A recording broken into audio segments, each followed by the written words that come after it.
मोगाच्या भाव भयणीनो तुमकां सर्वांक हांव देवाचे आशिर्वाद मागता. आयच्या नव्याच्या वेळी मरी सर्गा संवसाराची राणी म्हणलो विशय आमी नियाळूंक वेता. मरी सर्गा संवसाराची राणी कशें जाली, मरी सर्गा संवसाराची राणी जावन आमा पासून कितें करीत आसा आमी नियाळया. आयच्या पयल्या वाचपां सांपलो आमकां सांगून आसा जेजन आसा प्रतिरूप देवाचें वैद्य आमकां दिसना. जेजू देवाचो पुत आनी ह्या संवसारा मनीस जावन आयलो. देवाचें प्रतिबिंब तो जावन आसा. सर्गींचो बाप कितें म्हणलें खरी समजणी ताणें आमकां दिल्ली आसा. वय सर्गींचो बाप मावाळ दयाळ आनी उदार जावन आसा.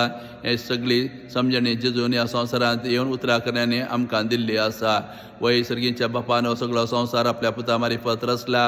ह्या सगळ्या संवसाराचो तशें पौसभेचो मस्तक तो जावन आसा. आमी ताचे कुडीचे सांदे जावन आसा. आमी पातकांत पडल्या वेळार जेजू संवसारांत आयलो आमकां बचाव करच्याक. कुर्सार मरून ताणें आमकां पातकांतलें सोडयलां. आमा सर्वांक सर्गींच्या बापा लागीं राज्य केला म्हणलो संदेश ह्या पयल्या वाचपांत दिवन आसा. तर आमा सर्वांक जेजू वरवीं आमकां बचावे मेळ्ळा.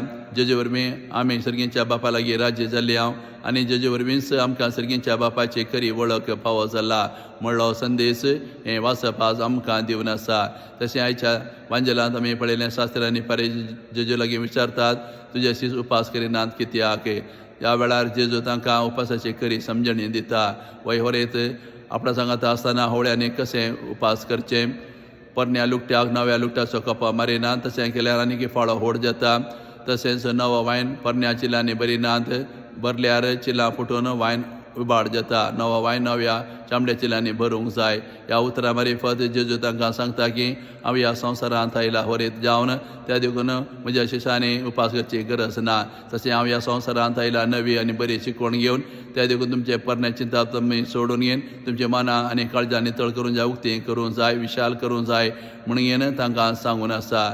वय मागणे उपास हे जन आसात बरो धार्मीक करण्यो हे आमी सारके रितीन सारके वेळार आमी बरे उद्देशान ते केल्यार मात्र ते देवा मानतात आनी आमी जिवीत देवाक पसंद जाता.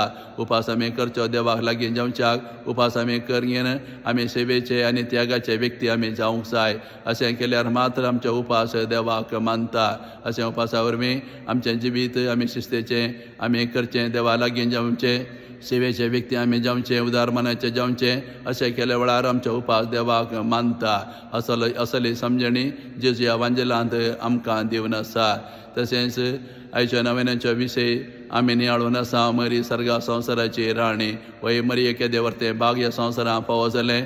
आपल्या पुताची आवय जावंक देवान तिका आपणें दिल्या वेळार कालतेपणान मरी हे आपणें स्विकार करता आनी जेजू तिचे थंय येता, मनशे रूप घेता आनी आमचो सोडूनदार तो जाता आनी आमकां पातकांते सोडोवन घेवन कुर्सार मरोवन पुनर्जीवन जावन सर्गींच्या बापा थंय तो पाठी वेता आनी सर्गींच्या बापान ताका सर्गा संवसाराचो राय केला.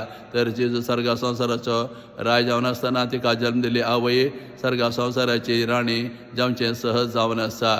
वय मरयेन देवाचें आपणें स्विकार केलें, कालतेपणान ती जियेली, देवाक आपल्या सगळ्या जिवीत तिणें समर्पिलें, जिवीची आमी सवान ती वांटिली जाली. ह्या संवसारांतलें जिवीत सार्थ सर्गींच्या बापान तिका कुड्यात्मे समेत सर्गार घेतला आनी सर्गा संवसाराचें राणीपण तिका फावो केला म्हणली पातयणी आनी सत इगर्जमाता प्रगटून आसा. त्या देखून आज आमी मरयेक सर्गा संवसाराचें राण उलो मारता. सर्गा संवसाराची राणी जावन ती आमचें धनीपण चलयना, बगर सर्गा संवसाराची राणी जावन ती आमचें मोग करता, आमकां राखता, सांबाळता, आपल्या पुताचो फाटलाव करूंक आमकां आदार दिता. त्या देखून जेजू सर्गा संवसाराचो राय, मरी सर्गा संवसाराची राणी, तर असल्या रायाळ कुटुंबाचे सांदे आमी जावन आसा. त्या देखून मरी आमची आवय सर्गा संवसाराची राणी जावन आसतना आमी तिची मोगाची भुरगीं, मोगाचे पुतो धुवो जावन आमी जेवया आनी तिका सर्गा संवसाराची राणी म्हणलो मान आनी गौरव सदांच आमच्या जिवितांत तिका आमी दिवया.